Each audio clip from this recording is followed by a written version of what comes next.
Olá, aqui é o treinador Norton Ferreira com mais um podcast Pode Cuidar, e hoje vou ter a grande honra de entrevistar um grande amigo, Dr. Francisco de Almeida. Francisco de Almeida, mais conhecido como Dr. Almeida. Boa Prazer tarde, tê-lo aqui, Norton. querido. Prazer é todo meu, agradeço pelo convite, é uma honra estar aqui mais uma vez com você, porque nós já nos encontramos bastante e estou à disposição para sanar qualquer dúvida, qualquer pergunta, estamos aqui juntos. Doutor Almeida, eu queria conversar com você, mas algo bem assim, aquela pergunta que todo mundo sempre faz, né? Fala um pouquinho sobre a sua experiência, conta um pouquinho sobre a sua caminhada na área da psicanálise, da hipnoterapia, saúde mental. Ok. Norton, na realidade, eu sempre tive uma curiosidade de aprender muito sobre o ser humano, aprender muito sobre como o ser humano funciona e como ele poderia funcionar melhor. E eu comecei com essas curiosidades de estar sempre lendo livros para falar de comportamentos. Eu participei de 2 grandes treinamentos na minha vida, que eu posso dizer que são os melhores do mundo. Um é o Dale Carnegie, que tem 2 best-sellers, como fazer amigos e influenciar pessoas, Sim. Como evitar preocupações e começar a viver. E depois eu fui lá para ser um aluno de 3 meses e fiquei por lá 9 anos. E depois eu fui fazer o Leader Training em São Paulo. Da mesma forma, eu consegui convencer o pessoal lá por causa de um currículo que eu já tinha que era razoável e fiquei com eles 5 anos. Certo. Até hoje, nossos laços de amizade são muito grandes. Entendi. E aí, de lá para cá, eu gostei dessa área de estar sempre pesquisando sobre o ser humano e fui fazer uma faculdade de teologia. Após fazer a faculdade de teologia, já no encerramento, tinha um professor que era um verdadeiro gênio, que era o Dr. Manuel de Oliveira, infelizmente nos deixou há pouco tempo atrás. Sim, eu conheci. E você conheceu o Dr. Manuel. Fantástico. E o Dr. Manuel era dono de uma escola de psicanálise, me convidou e eu fui fazer psicanálise. E nessa caminhada eu resolvi depois fazer mestrado. Fiquei um tempo lecionando, estudando, dando aula nessa escola de psicanálise. E depois ganhei um título de doutor honoris causa pela FAMET. Bacana. Como tinha uma outra faculdade, uma outra escola de psicanálise, que é uma das mais respeitadas do Brasil, chamada Minha Esperança, lá no Rio de Janeiro, o doutor Zilmar, que é o dono, o diretor dessa escola, eu já tinha ligação com ele, ele me deu um diploma também honoris causa, através da Minha Esperança. Então, graças a Deus, essa caminhada me ajudou muito e hoje eu tenho um consultório e, graças a Deus, tenho visto muitos resultados na vida das pessoas. Que joia. Eu já tenho te acompanhado já há bastante tempo, né? Nós já falamos no outro programa que nós fizemos. Então, eu tenho assim, uma grande noção aonde que você chegou e aonde que você está. E por isso eu quero absorver de você o máximo que eu puder, para que quem estiver ouvindo, quem estiver assistindo, adquire mais um pouco de conhecimento, entenda mais sobre as patologias. Sim. Quais são as patologias mentais mais comuns que nós temos nos dias de hoje? Ô Norton, dá a impressão até que está tendo alguma coisa nova, moderna, porque hoje se fala muito mais até das patologias mentais do que antes. E algumas coisas parece que estão virando moda mesmo. Mas na ponta, hoje, em primeiro lugar está a ansiedade. A ansiedade, antes se falava como a maior patologia do mundo, só falava da depressão. Sim. Aí veio a ansiedade, inclusive até com a internet, essa coisa de vício celular, essa coisa de escutar mensagem na velocidade 2. Isso aí está tornando as pessoas mais ansiosas ainda, ninguém está tendo tempo para nada. E a ansiedade está deixando a depressão um pouco para trás. Estava caminhando ao lado e hoje a ansiedade está sendo em primeiro lugar. Depois vem as outras patologias, que a depressão também é uma delas, né? A ansiedade, a depressão, o estresse, o vício em eletrônicos. Isso tudo são patologias que estão cada dia mais afetando e infernizando literalmente a vida do ser humano. Certo. E essa diferença, ansiedade, depressão, estresse, é tudo muito parecido se for pensar, né? E tudo muito junto. Qual a diferença entre eles? Sim, eu vou deixar. Isso é muito excelente a pergunta sua. A ansiedade é uma situação, um mal ligado ao futuro. Então a gente fica ansioso pelo futuro. Apesar de que muita gente não sabe disso, a ansiedade ela é boa. Ela não pode ser patológica. Sim. A ansiedade, por exemplo, estive ansioso para vir para cá hoje, Sim. desde ontem, aguardando este momento da gente estar aqui e naquela preocupação de que nada podia dar errado, nem trânsito agarrado, nem nada. Sim. A segunda situação é que quando ela se torna patológica, aí ela traz grandes males para as pessoas, levando inclusive à síndrome do pânico. Depois vem uma outra que é a depressão, que aí nós está classificado Sim. ansiedade, depressão e o estresse, que são as três. A depressão é uma doença ligada ao passado. As pessoas, a maioria dos depressivos, sempre sofrem por perdas ou por coisas ligadas ao passado. Sim. E o estresse, esse nem se fala. É uma coisa que todos os dias praticamente nós temos, que é ligada ao presente. Sim. Então, no trânsito, a gente fica estressado, às vezes fica estressado dentro de casa, até com alguma coisa ligada à família, uma briga, uma discussão, uma coisa assim. Então, o estresse, ele é um problema ligado ao momento, ao presente. Então, ansiedade, futuro. A depressão, passado, e o estresse, presente. Presente. Muito bem colocado. Não saberia, né, distinguir dessa forma, né? Por isso tem que ser algo Sim. bem profissional, tem cada um na sua área. A bipolaridade tem a ver com depressão? Ela é a depressão que nós conhecemos? Aonde que ela entra? A bipolaridade, ela é um tormento. Ela é um mal terrível e está tendo muito bipolar. E é uma coisa interessante. A bipolaridade é a doença mental mais difícil de descobrir. Esse olhar do médico, esse olhar do psiquiatra, dos nossos profissionais para a pessoa, para descobrir que a pessoa tem bipolaridade, ele tem que ser uma pessoa muito interessada na história do bipolar. Por quê? O bipolar, quando ele está na fase da depressão, uma depressão horrorosa, a depressão do bipolar, de sofrimento mesmo agudo, quarto escuro, não querendo tomar banho, não querendo comer, só chorando, querendo se matar, porque a terceira causa de autoextermínio é a bipolaridade. Quando ela está nesse quadro, correm com a pessoa para o médico e ele prescreve medicamentos para a depressão. Sim. Está errado. Bipolaridade é um outro tipo de abordagem. Como a bipolaridade ela é curva, ela ora está embaixo, ora está em cima, ora está embaixo, que são os períodos que nós chamamos de mania.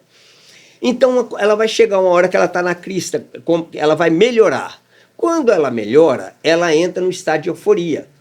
Aí ela ri, ela brinca, aí ela fala que vai escrever um livro e já tem um projeto, dentro de 5 anos vai ser o livro mais lido do Brasil e aquela coisa toda. Neste período, ninguém vai levar a pessoa ao médico. Sim. Porque entende o quê? Está ótima. Não, ela está bem. com bipolaridade, ela está com a depressão no período de mania.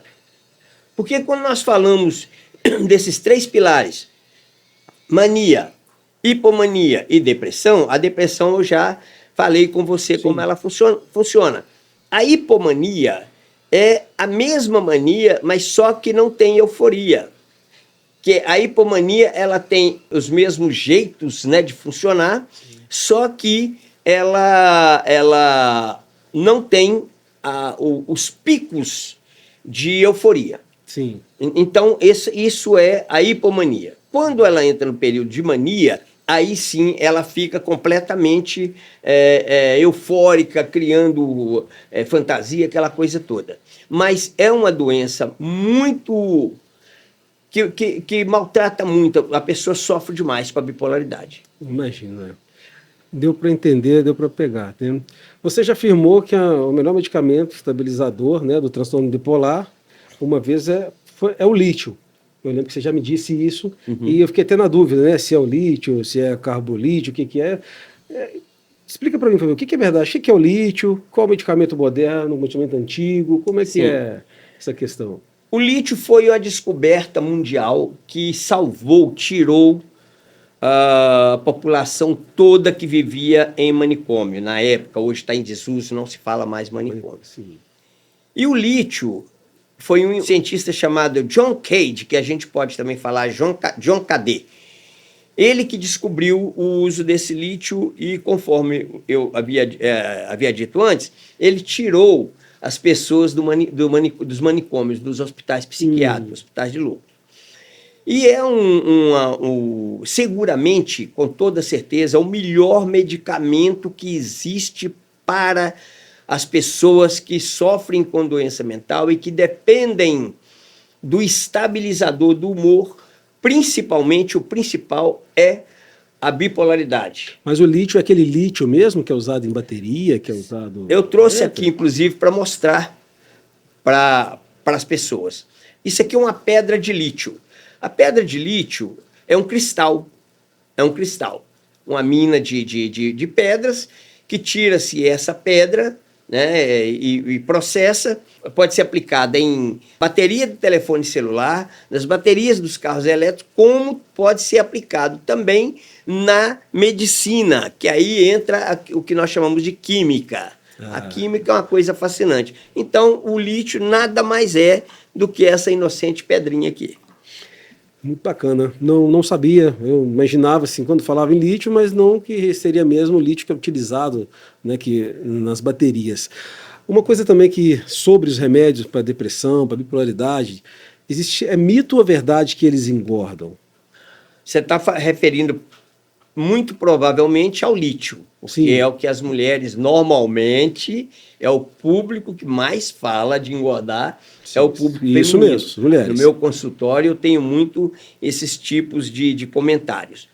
O lítio não engorda. Lítio não engorda. Não engorda. E eu não vou falar que é 100% mito, porque se por um acaso o lítio engordar, de alguma forma, ele vai ser muito pouco, quase que insignificante. Certo. Mas por que as pessoas falam que o lítio engorda? Eu vou te falar de experiência do meu consultório.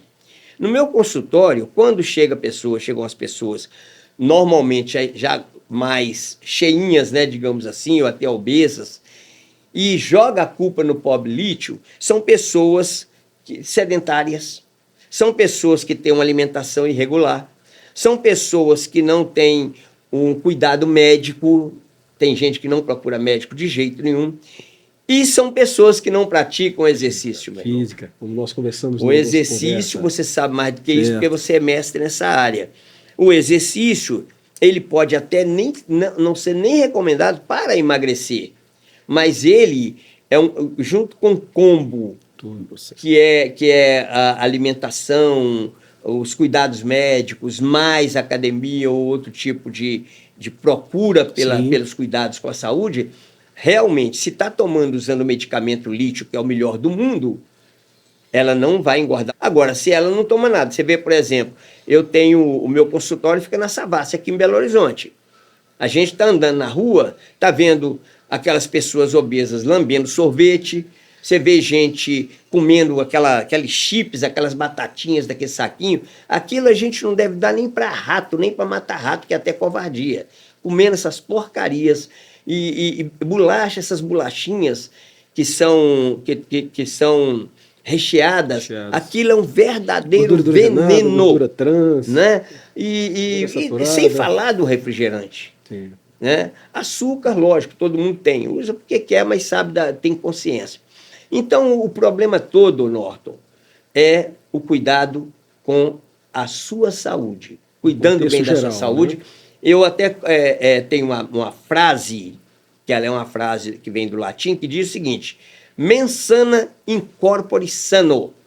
A mente sã, ela deve estar acoplada com um corpo são e vice-versa. Bacana. E eu estou falando isso com uma pessoa que entende disso até, às vezes, até mais do que eu.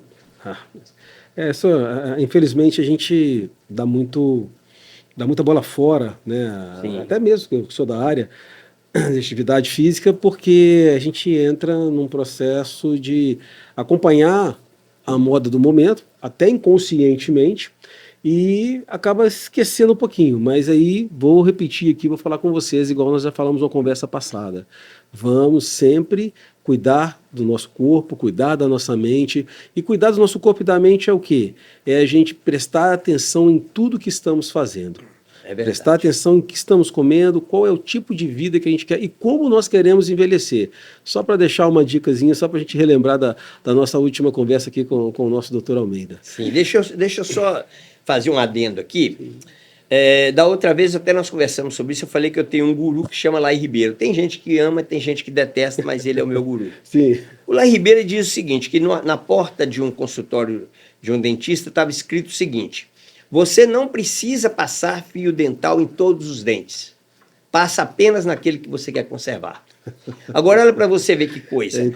Nós temos plena consciência que o açúcar faz mal. Sim. E para quem não sabe, se tem algum bipolar ou parente de bipolar me ouvindo, me assistindo, nos assistindo, para quem não sabe, o açúcar, ele torra, ele arrebenta o cérebro. Depois vem uma outra coisa, nós estamos falando aqui no caso de bipolaridade, mas serve para todas as pessoas, principalmente pessoas que têm depressão. Álcool de jeito nenhum, nem uma tacinha, nem um golinho, nem numa festa, não pode. E as pessoas têm consciência que o álcool, por exemplo, e o cigarro faz mal, né? Os carboidratos devem ser evitados a qualquer custo, né? E aquela história do fio dental. Se eu tenho essa consciência daquilo que eu tenho que fazer para aumentar os meus dias de vida, por que não fazer?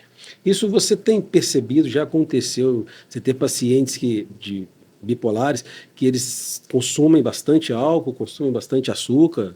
Acontece? Não pode, eu tenho inclusive arrumado até algumas brigas, entre aspas, com os meus pacientes, quando eles falam que beberam alguma coisa em algum lugar, e tem uns que bebem mesmo, todo final de semana.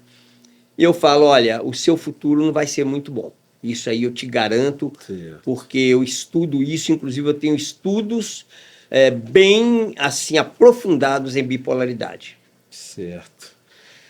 A depressão refratária, o que ela é? Ela tem a ver com bipolaridade? Ela causa bipolaridade? O que é a depressão refratária? Eu te dou os parabéns, viu, Norte? Muito bem elaborado essas perguntas. Eu estudei. Antes de você vir, você está querendo me pegar. Eu fiz o dever de casa lá e eu falei, não. Deixa eu te falar, depressão refratária. Nem imagino o que seja. Bem do bipolar. A depressão refratária é aquela depressão onde o médico não sabe mais o que fazer. Não tem mais nada para passar para a pessoa, porque nada que passa agora vai resolver. Ah, mas você acabou de falar do lítio, que é um sucesso. Não vai resolver. E aí o que acontece é o seguinte: essa pessoa, vamos imaginar uma cerca, um muro. A pessoa da bipolaridade, que nós chamamos tipo 2, que é uma bipolaridade comum, ela está do lado de cada muro. Quando ela tem a depressão refratária, ela passa para o outro lado.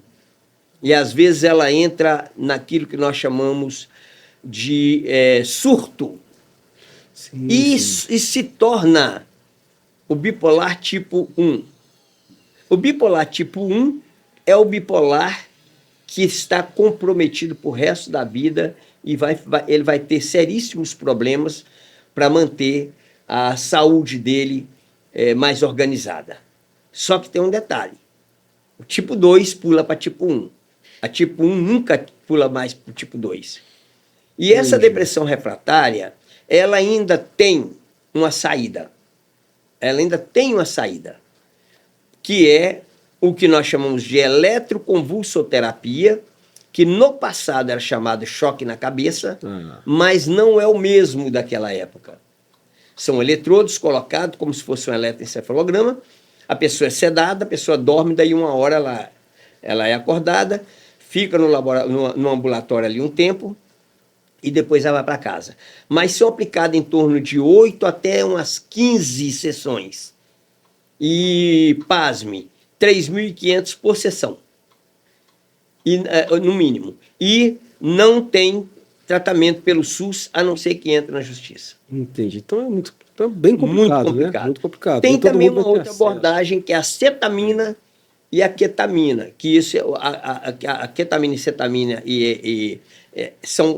é um medicamento que aplica-se na veia, também da mesma forma, a pessoa fica sedada, a pessoa ela entra quase que num transe, é uma coisa muito louca, e depois ela fica muito bem.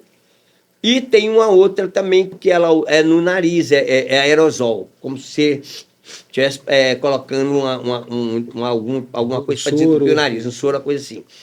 E é tão forte esse medicamento que ele tem que ficar no hospital, fechado, no cofre. E a pessoa tem que ir lá uma vez por mês para usar. E por que ela não pode levar para casa? Porque a pessoa ela entra em êxtase. Aí corre o risco de um vício e a coisa aí pro lado daquela droga que criar vai deixar a pessoa dependência, viajando. Criar dependência como vários outros total. remédios que nós já tivemos aí que foram descobertos, desenvolvidos, né? Agora, engraçado, eu não imaginava que nós temos tipo 1, tipo 2, bipolaridade. É uma coisa bem mais profunda, bem mais, né, complicada do que nós imaginamos. Nós falamos sobre depressão, sobre estresse, sobre ansiedade, sobre a bipolaridade e a moda agora, TDAH. TDAH. Eu tenho visto, né, isso é o meu testemunho. Tudo que acontece, não, é TDAH. Não, eu tenho TDAH, eu descobri agora depois dos 30, depois dos 40, ou então qualquer comportamento diferente antes de dizer que é TDAH.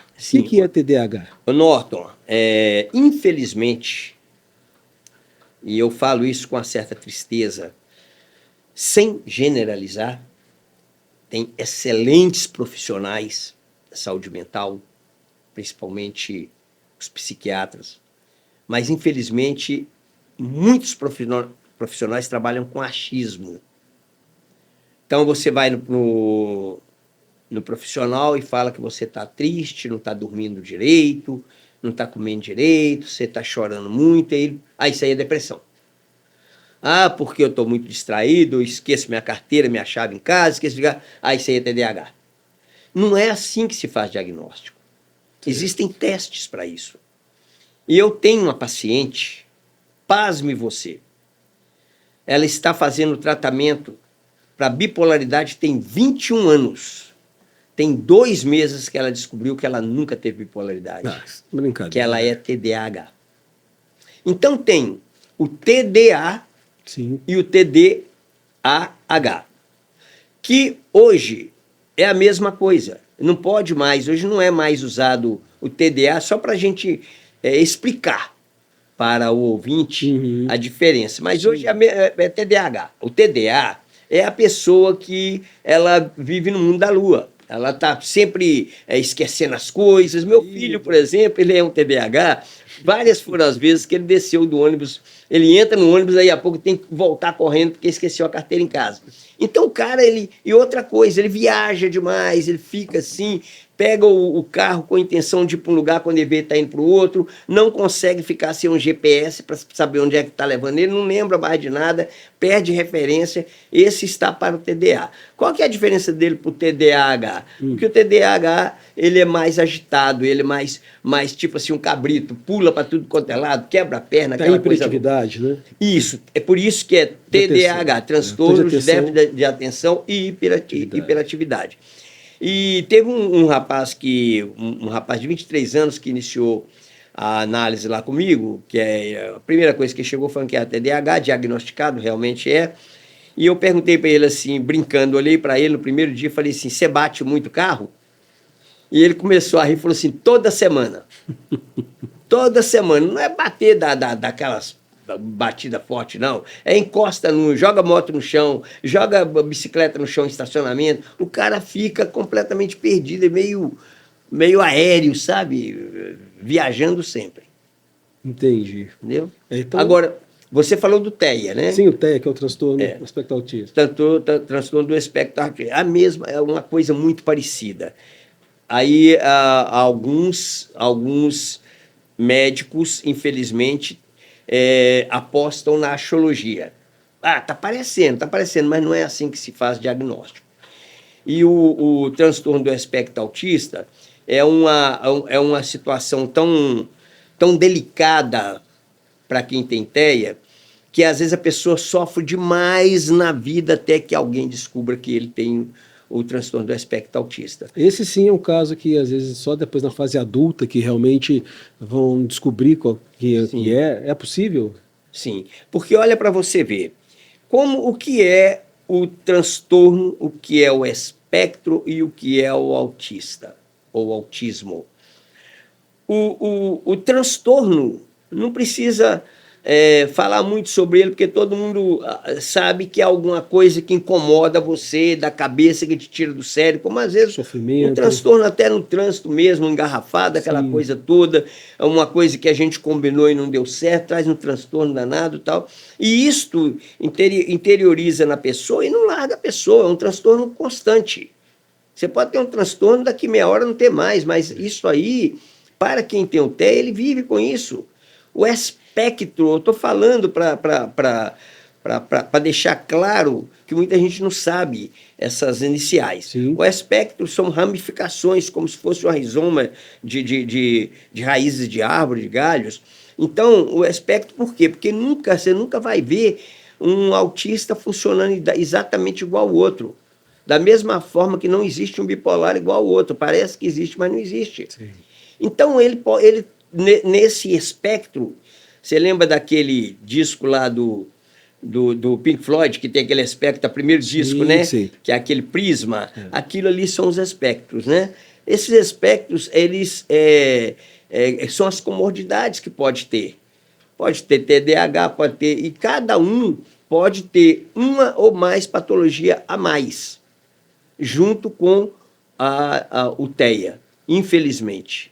É verdade. Só para encerrar, e o autismo, que vem vem de autoanálise, autocuidado, autoamor, que significa o quê? Eu no meu mundo particular. Você já me respondeu, mas só para ficar mais claro. É possível você ter o espectro autismo junto com o TDAH, tudo junto, intensidades maiores, menores? Sim, tem uma série de comorbidades que pode acompanhar a pessoa que tem o TEA. O mais comum é o TDAH, Sim. que vai de 30% a 70%. É muito comum você ver uma pessoa com TEA e ela ter TDAH. Agora, pode ter de 1% até 20%, por exemplo, outros tipos de comorbidade. Para você ter ideia, até epilepsia. Pode ter problema intestinal. Pode ter problemas ligados à bipolaridade. Olha para você ver como a pessoa ela fica vulnerável.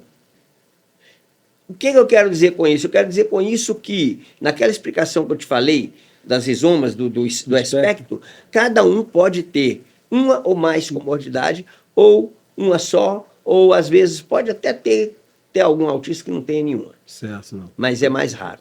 Entendi.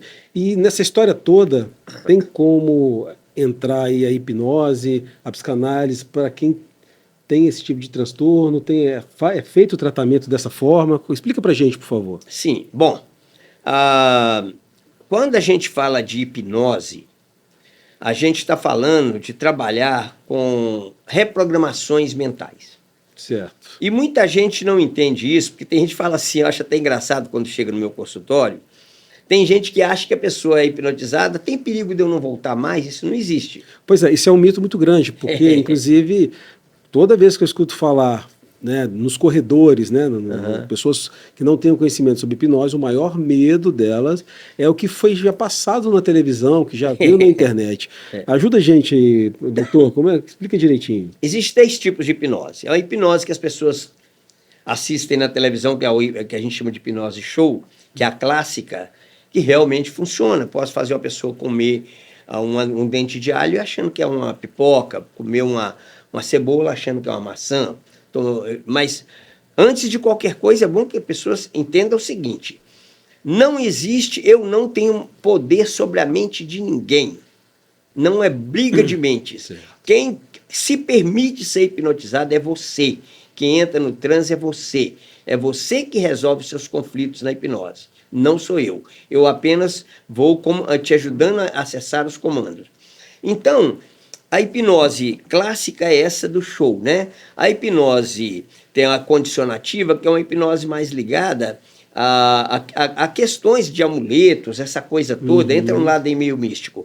E a hipnose, que é a que eu uso do Milton Erickson, que a gente chama de hipnose ericksoniana. Sim, essa hipnose é a hipnose do sete analítico, do divã. Então, ali nós podemos trabalhar desinstalações de traumas, fobias, principalmente de avião, medo de viajar de avião, medo de viajar de elevador, você entendeu? A gente trabalha também com alguns tipos de inseguranças, né? Eu tenho, por exemplo, a hipnose, um trabalho de hipnose para esquecer de alguém, um ex-namorado, por exemplo, a pessoa não consegue. Então, a hipnose é uma ferramenta poderosíssima, mas no nosso caso, como terapeutas, é a hipnose ericksoniana, de Milton Erickson. Bem gravado, vou deixar isso em mente aqui para não esquecer. Eu estou lembrando aqui também da psicopatia. Sim. Psicopatas, é uma doença considerada doença mental? O psicopata, ele não tem uma doença, mas ele é um doente. Certo. É interessante falar isso, porque nem todo doente tem uma doença. Às vezes é muito comum a pessoa, às vezes, brigar, até casal mesmo, ou irmãos, ou amigos, falar: ah, rapaz, você tem que procurar tratamento, você é um doente. Mas às vezes é por causa de algum tipo de grosseria, né, coisa assim. Mas o psicopata, ele é perverso, ele é mau, ele tem um problema de desvio de conduta, de caráter. É uma pessoa que literalmente, eu estou te falando literalmente, porque é assim que a medicina vê, é uma pessoa sem emoção, zero de emoção, zero de alma. É um transtorno? O psicopata, ele é uma pessoa que não ama ninguém, ele não ama. A única pessoa que ele ama nesse mundo é ele, e mesmo assim, a ficha dele só cai, ele só entra em pânico na hora que ele for preso, que ele vai preso.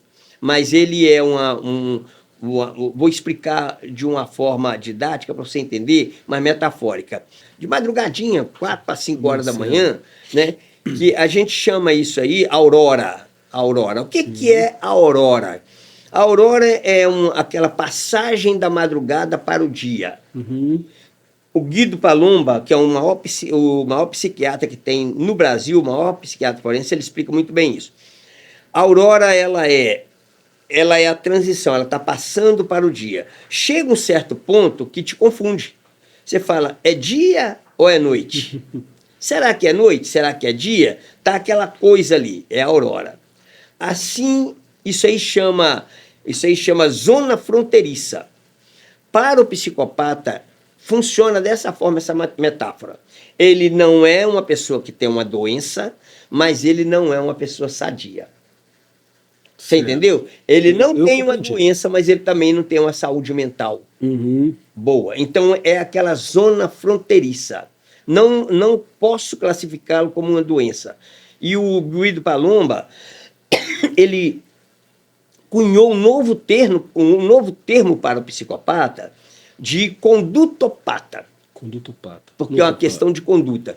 Porque antes a gente falava sociopata, que era um termo, e psicopata, que é outro termo. Hoje também fundiu tudo. Só se fala em ou condutopata ou psicopata. Não tem mais sociopata. A mesma coisa lá atrás que eu falei com você, do TDA e TDAH. Hoje uniu tudo. Hoje uniu tudo, sim.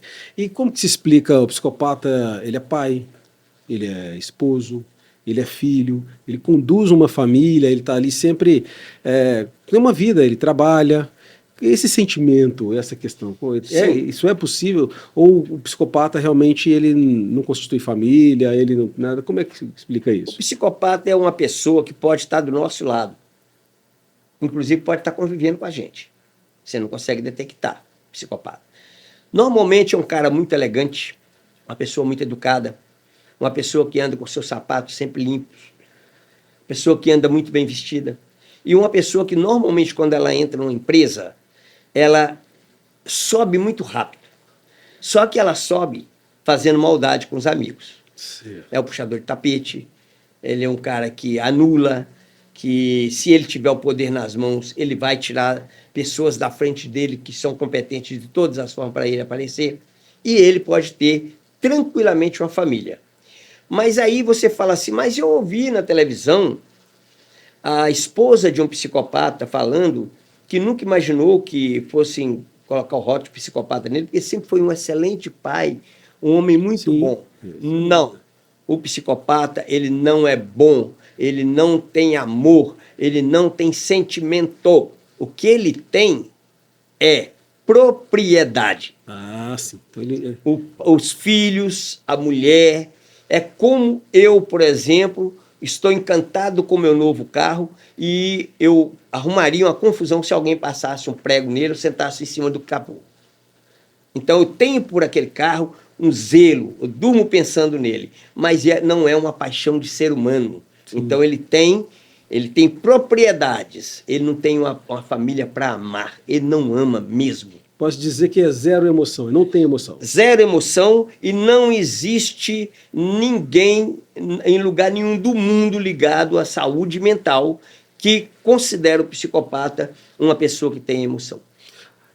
A psicopatia, né, ela pode ser no nascimento, ela é congênita, ela nasce, você vira psicopata, você sofre alguma coisa. Existem crianças psicopatas ou só adultos? Ah, muito boa essa pergunta. Olha, a lei, a nossa lei brasileira, ela proíbe taxar uma criança como psicopata. Por quê? Primeiro é o seguinte, Norton. O nosso cérebro, ele só se forma realmente, só tem um cérebro 100% formado até os 25 anos de idade. Em alguns casos, 23 anos, mas de 23 a 25 anos. Nessa caminhada, você não pode taxar uma criança como psicopata, porque ela está em formação. Sim. Mas você percebe nitidamente que aquela criança está caminhando para a psicopatia. Qual é a conduta de uma criança para a gente poder imaginar ou pensar que ela está caminhando para a psicopatia? Sim. Como é que nós podemos identificar essa criança como um possível, um futuro psicopata?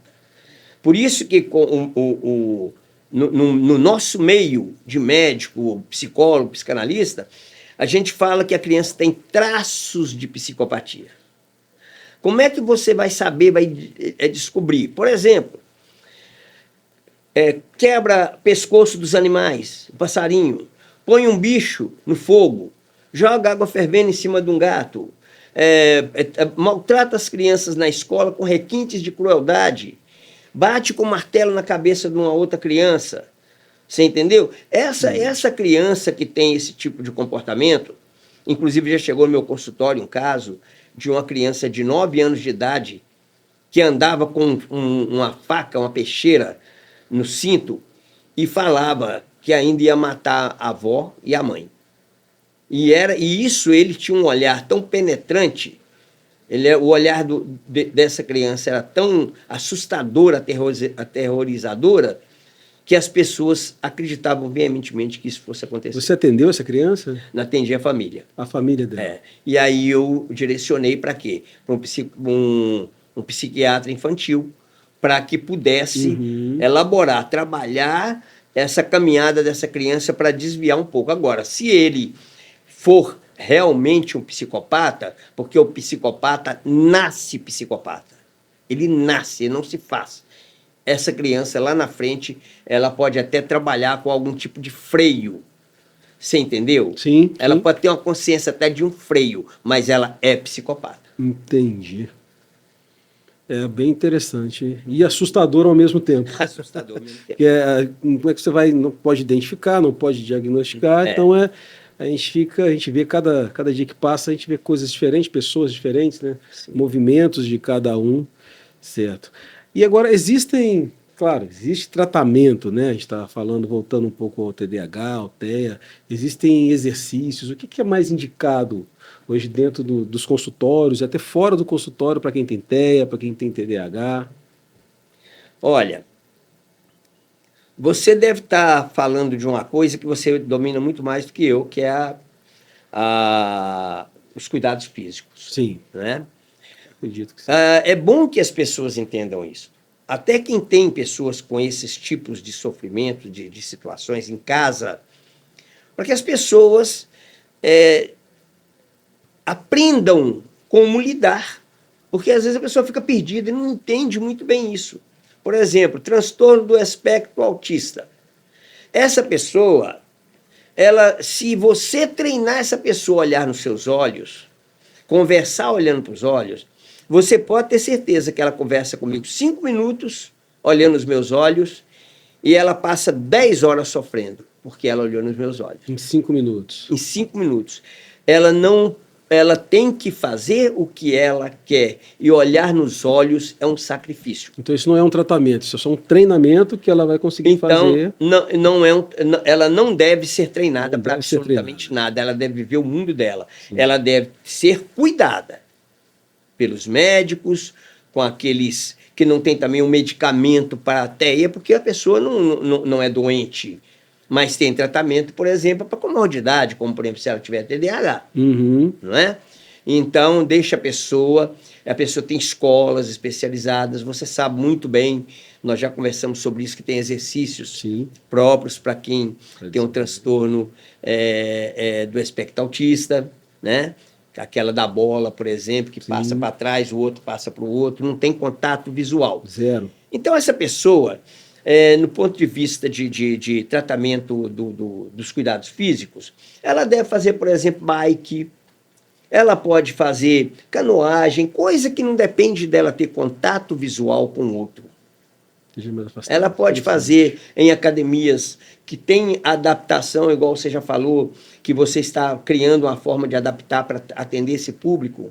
Pessoas que não precisam estar o tempo todo conversando frente a frente, porque vai incomodar. Quem tem TEA não gosta, não consegue isso. Quem tem TEA tem problema com sons. O Minas Shopping, por exemplo, aqui em Belo Horizonte, tem lá um departamento que oferece até o fone de ouvido, aquele tapa-som. O fone de ouvido, auricular, né? Que fica... Auricular para a pessoa não ficar escutando barulho. Alguns tipos de cheiros, texturas, né? Como lixas, viludos, coisas que causam algum tipo de arrepio. Alguns deles não aguentam esse tipo de toque, você entendeu? Então ele tem um mundo dele reservado para ele. Bike é um excelente exercício, ou outros em academia que tem esse olhar para quem tem o TEA. O olhar para quem tem o TDAH já é o contrário. Sim. O TDAH ele precisa desenvolver foco. Então, como ele tem que desenvolver foco, uma das coisas que eu recomendo, por exemplo, é arte marcial. Porque eu já fui professor de karatê e eu sei que eu tenho que fixar nos olhos do meu oponente na hora da luta. E qualquer movimento eu já tenho o meu reflexo. Então, o TDAH é ao contrário, ele tem que fixar o olhar no outro, e aí, na academia, pode fazer o que ele quiser, e tudo, é claro, com moderação, que também não vou falar aqui de qual tipo de equipamento que vai usar. E o transtorno bipolar? O bipolar... Tem mais o bipolar, ainda tem mais. Até bom você ter falado isso, porque você vai me lembrando aqui.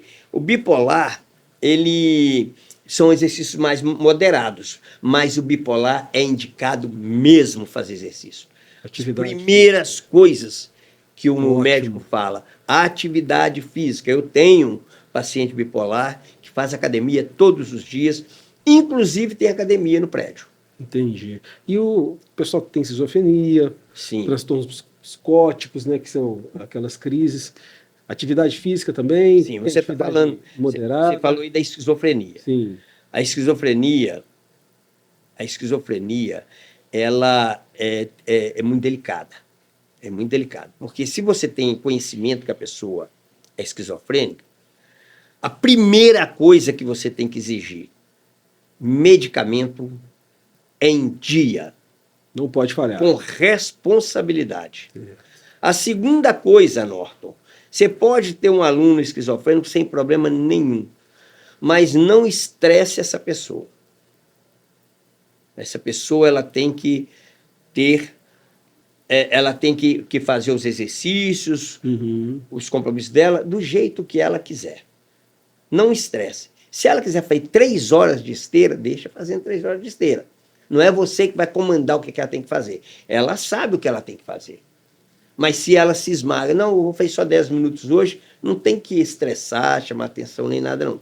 Mas a pessoa ela pode funcionar muito bem, tanto é que tem esquizofrênico casado e vive, mas tem que estar 100% tratado, E medicado. porque a esquizofrenia é uma das patologias mais cruéis. Ouve vozes perturbadoras, sente cheiros horrorosos, e tem casos que a pessoa sente que está apodrecendo, é horroroso. Então, alguém tem que cuidar muito bem dessa pessoa. Entendi. E tem também um outro caso, né? Que a gente também pode situar, que é interessante, que são as pessoas que têm bulimia e anorexia. Sim, os transtornos alimentares. Sim, os transtornos alimentares. Por sim. quê? Qual é o quadro dessas pessoas? Primeiro, qual que é a diferença? O que é bulimia e o que é anorexia? A bulimia, ela inclusive era praticada pelos romanos. Você já deve ter ouvido falar isso. Sim. Os glutões. Os caras comiam e tinha em volta desses banquetes, era cultural, como se fosse sanitários, tinha os vomitórios. Eu já li sim. Ó. Então o cara comia até empanturrar, depois ia vomitar. E depois voltava para a mesa para comer mais. Né? E era então, normal, né? O negócio era cultural a questão. Era cultural. O negócio do cara comer o quê? A anorexia é um quadro onde a pessoa não consegue se ver magra no espelho. Ela se vê gorda, estando pele e osso. Sim. Uma distorção da imagem? Uma distorção da imagem, a não aceitação do eu. E o que ela faz? Muito parecido com a bulimia, ela come e vai vomitar. Ou às vezes ela faz uma coisa que na religião a gente chama de jejum, sim, mais descomunal.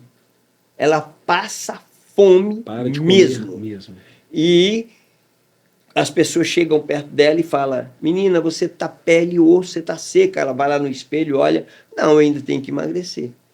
São sofrimentos horrorosos que a pessoa passa, não é brincadeira. A anorexia com tratamento, você acha, ela consegue recuperar, ela consegue voltar? Nós estamos falando de quadros que a gente não conhece como doenças tratáveis. Sim. Mas coisas que podem ser controladas. Eu aposto mais nos cuidados mentais do que os cuidados da saúde em si, da saúde física em si. Porque, primeiro, a pessoa tem que ter a consciência e, às vezes, a pessoa tem uma dificuldade danada de entender isso.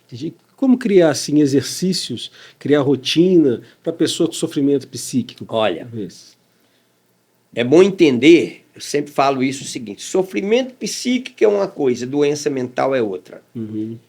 Se você pensar em um luto, perda de alguém, ou de um bichinho que a pessoa tem amor, ou um amigo que pisou na bola com outro, ou uma namorada que se foi, a pessoa ela vai entrar naquilo que a gente chamava antigamente fossa, e isso é um sofrimento psíquico. Certo. A patologia já é outra coisa, já é uma doença.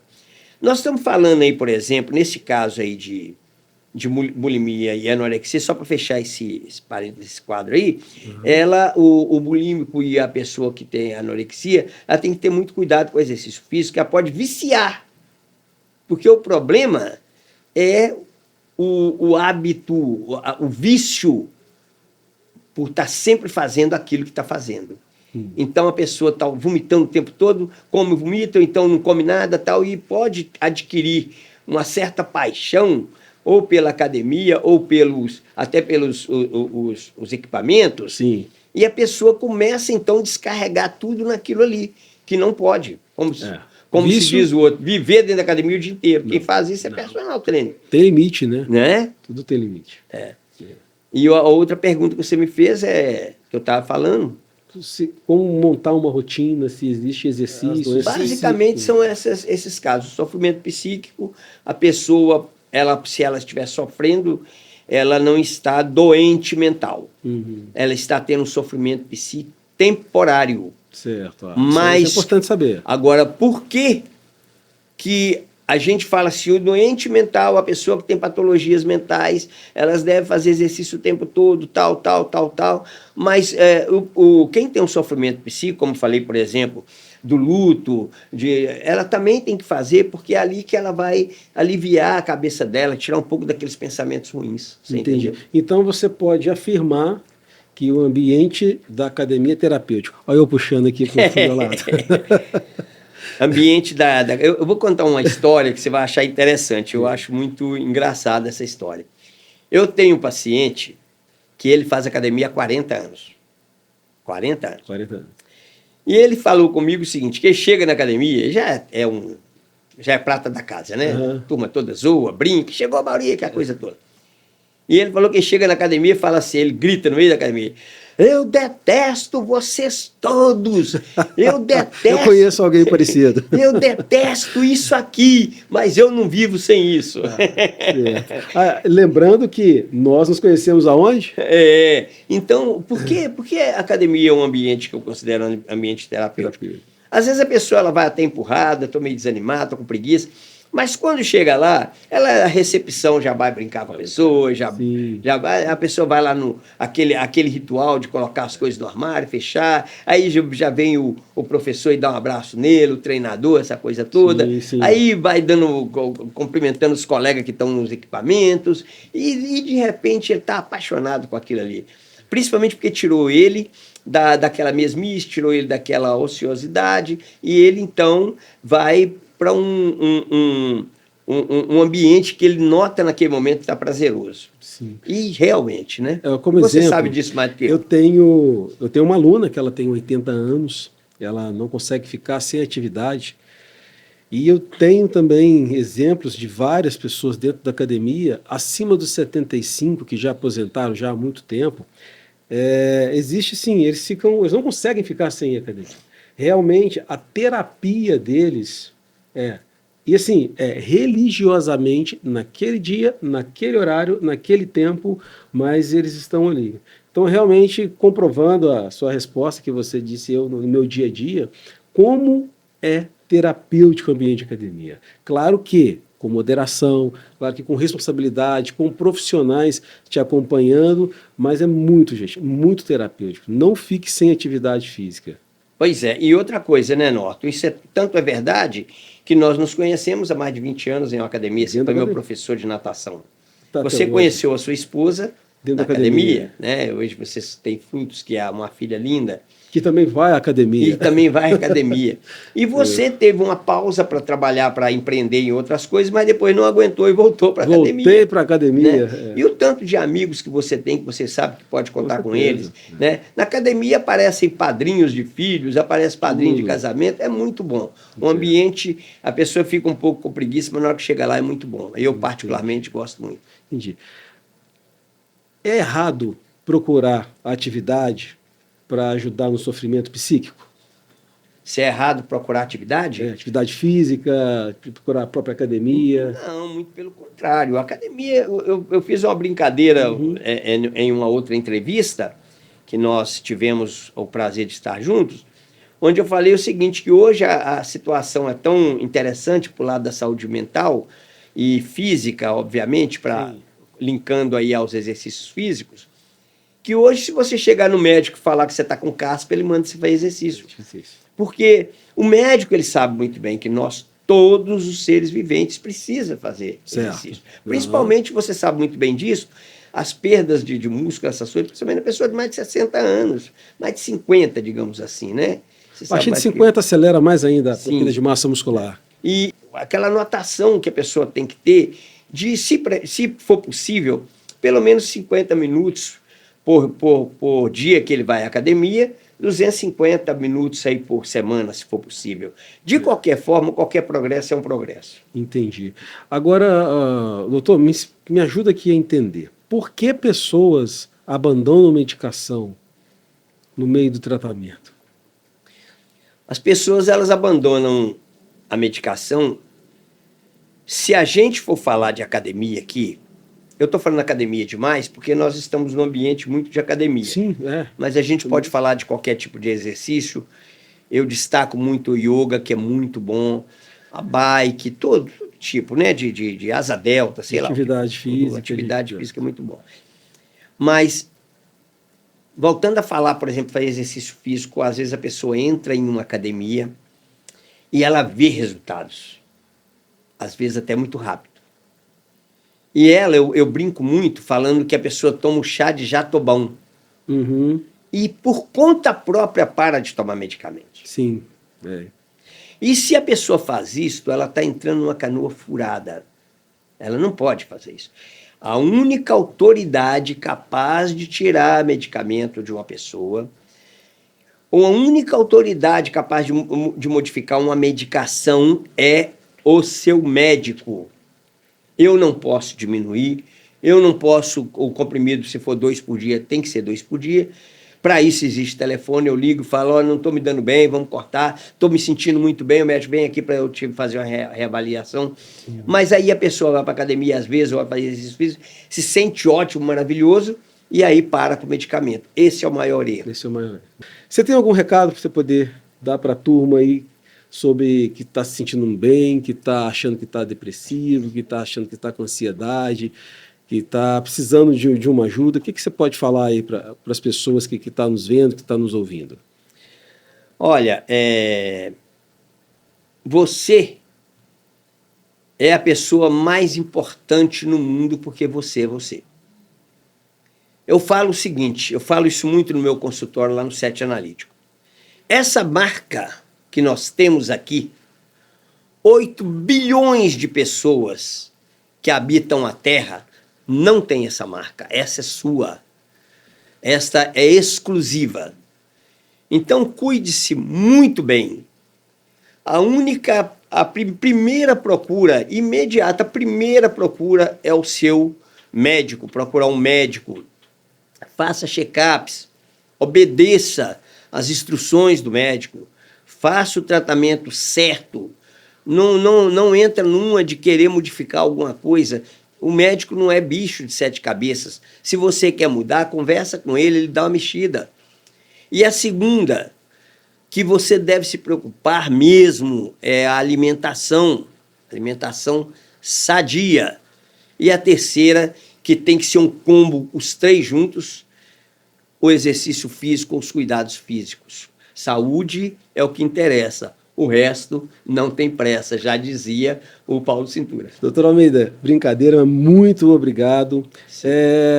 Acho que está dando muito certo, porque você está realmente dizendo o que a gente precisa, eu estou dizendo o que a gente precisa, por mais que você possa nos olhar e ver que, será que eles fazem tudo isso? Será que eles fazem atividade física? Será que eles cuidam da alimentação? Olha, se nós estamos tentando o máximo e estamos tentando fazer o máximo dentro do mínimo que nós temos, então faça o seu máximo. Cuide de você, cuide de quem está com você, cuide da sua família, cuide das pessoas, cuide do seu ambiente de trabalho. O cuidado, ele é a coisa mais importante que nós possamos ter hoje. Então, por isso, nós criamos esse podcast, né, que Pode Cuidar, para quê? Tudo que for através do cuidado, a gente cuida do nosso bichinho de estimação, a gente cuida das nossas plantas com carinho, por que não vamos cuidar do nosso corpo, vamos cuidar da nossa mente?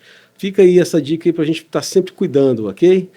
Doutor, aonde que posso te achar? Aonde que podem, né? Podem te achar para te contratar, para poder consultar com você, para poder pegar orientações. Fala para a gente aí quais são os seus canais, quais são os seus telefones, endereço. Sim, nós estamos em Belo Horizonte e eu estou na Savassi. Meu consultório é na Savassi. A minha empresa chama Equilibrium Psicanálise. Eu tenho um canal no YouTube que chama Cachola Legal. Bacana. Lá eu falo sobre vários tipos de patologias, ou manias, ou transtornos. E o meu contato, através do celular, é 319-8875-7212. O seu canal ele é no YouTube? O Cachola No Legal. YouTube.